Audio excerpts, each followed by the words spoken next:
An overview now of early American history is starting off with Jamestown, Virginia, which was the first permanent English colony in North America. The first one ever was actually Roanoke Colony in North Carolina, but sometime before 1590, the colonists there mysteriously vanished. But Jamestown is also famous for Pocahontas, an actual historical person. She was the daughter of the Native American chief in the area, is famous for being the first interracial couple when she got together with an English colonist. She even traveled to Britain, but of course the story had a sadder ending than at least the Disney version. She died in her early 20s. Just trying to squeeze the Mayflower in here as well. The Mayflower did not go to Jamestown, but to Massachusetts in 1620. In other words, Virginia and Massachusetts were two of the earliest English colonies in North America, and keep in mind the 1600s is when the first Englishmen came over to settle in North America.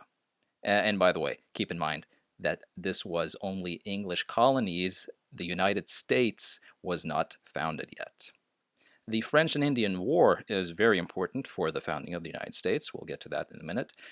This was a war between the British and the French in North America, among other places, and the British won, but because they spent so much money on the war, they had to levy taxes to pay for the debt, the war debt, and they created new taxes for the colonists in British North America. But they felt that that was unfair because they didn't have representation in the British Parliament in London.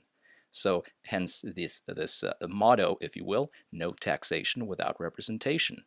I've also included the so-called Gadsden Flag, famous from the Revolution, with the phrase "Don't tread on me," sort of evoking a sense of tyranny, or I should say, resistance to tyranny. The Boston Tea Party is an important event. Some take it to be the beginning of the American Revolution. What happened was American colonists who were unsatisfied with the British tax system snuck out dressed as Native Americans to this ship which was loaded with tea from the East India Company, which had come over from Asia, of course, and threw the tea out into the bay. This was in Boston.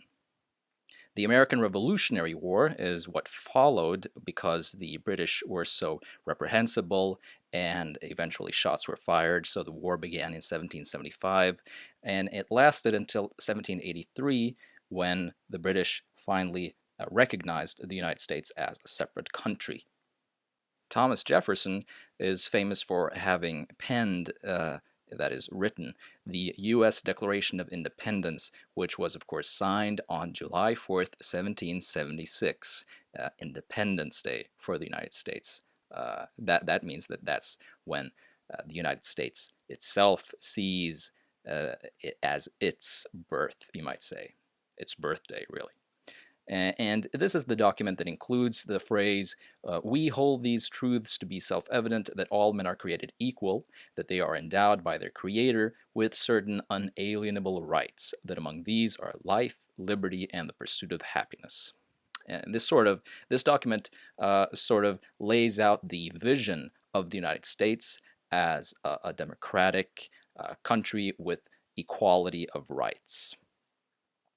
The American revolutionaries won the war, notably with French aid. France was not a democratic country. Britain was, but France saw Britain as their arch nemesis, their rival, so it's only natural that they wanted to get in on the action against Britain.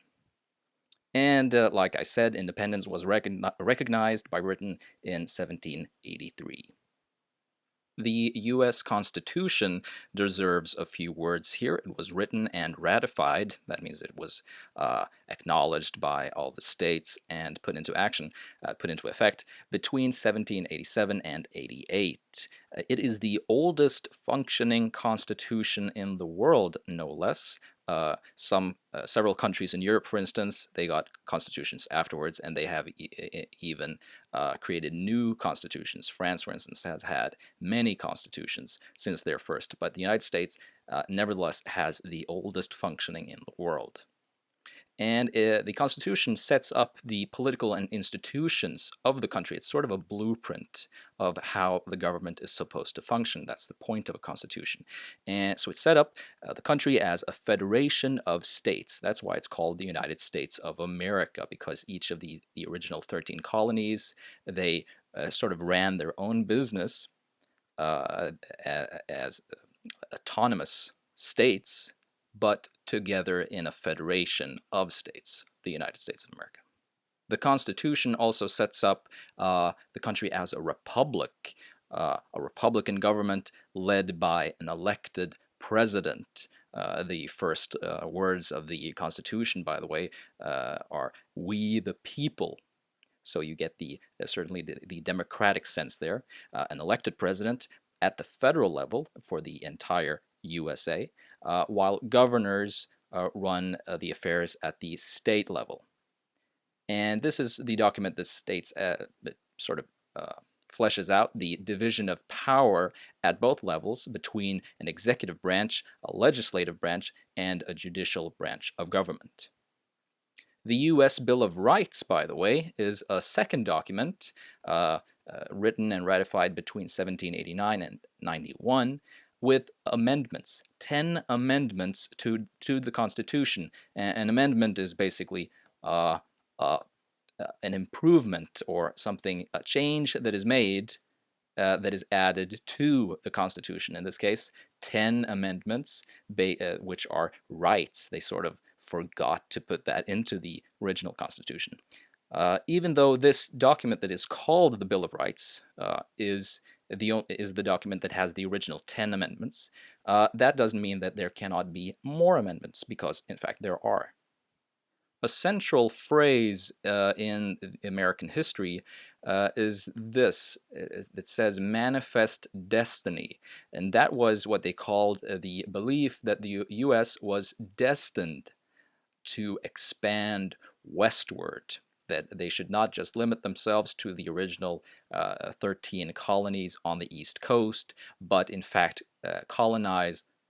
expand, they're not colonies anymore, expand westward all the way until the Pacific Ocean. And the ones who did that were called pioneers. This painting shows you this westward expansion. These are the pioneers with their families and horses and even technology here with trains and telegraph.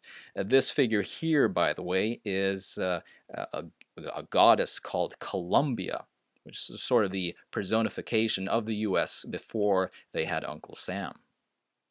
So, in other words, they expanded, first of all, into Indian territory. Beyond this line here was a Native American territory that the British said that they did not want to expand into, but this new country, the United States, did that anyway, of course. And the Louisiana Purchase is interesting. Beyond these Native American lands that the British sort of claimed but didn't colonize, this territory was owned by France. But the president in 1803, which was Thomas Jefferson, he actually bought this territory, and therefore it's called the Louisiana Purchase, and very famous for the Lewis and Clark expedition, here with the Native American guide Sacagawea, who explored this territory and went all the way out to the Pacific Ocean. A significant part of the U.S. territory today was Mexican, And actually, if I go back here, you'll see it says Spanish on this map because that was at the beginning of the 19th century when Mexico was not an independent state yet. It became independent circa 1820 or 1830, before 1830 certainly. And because of the Mexican-American War, the U.S. In effect conquered this huge slab of territory from Mexico. And the history of Texas and California is a little interesting here because Texas and California both were at one point independent republics of their own, set up by Americans who lived in those territories before they were admitted into the Union, the United States, as states, and they ceased being independent republics, of course. Native Americans at this point in time, in circa 1830, were forcibly relocated to Indian reservations. The famous one were these tribes in the South relocated to Oklahoma, which was created as a giant reservation in a new Indian territory. But this was a very horrible event, and the Cherokee called it the Trail of Tears because they were marched all of this long way, and many people died along the way. And that's certainly called ethnic cleansing in today's modern terminology. This is an interesting map. It shows you all of the Native American reservations, and historically so, and you can tell by the dates here that they were continually shrunk through time. Some interesting events here as well. Little Bighorn was the battle where Colonel Custer lost against Crazy Horse and Sitting Bull, while the Battle of Wounded Knee down here in South Dakota it's not really a battle as it says here. It was a massacre where Native Americans were massacred, one of the last big massacres against the Sioux Native Americans. The slave trade was abolished in 1808, but slavery was a states' rights issue, and generally they had this idea that there should be an equal number between slave states and free states where slavery was not allowed. And basically, the slave states were all located in the South, as you can tell. But this is one of the major factors that led to the Civil War. These southern slaving states, they wanted to opt out of the United States and create their own country called the Confederate States of America, and generally in historiography called the Confederacy. Here are some of the flags, by the way. This flag was called the Stars and Bars, while this flag, with this battle flag in the corner, this actually is the more famous flag that people think of when they hear about the Confederacy. The North was called the Union, while the South was called the Confederacy.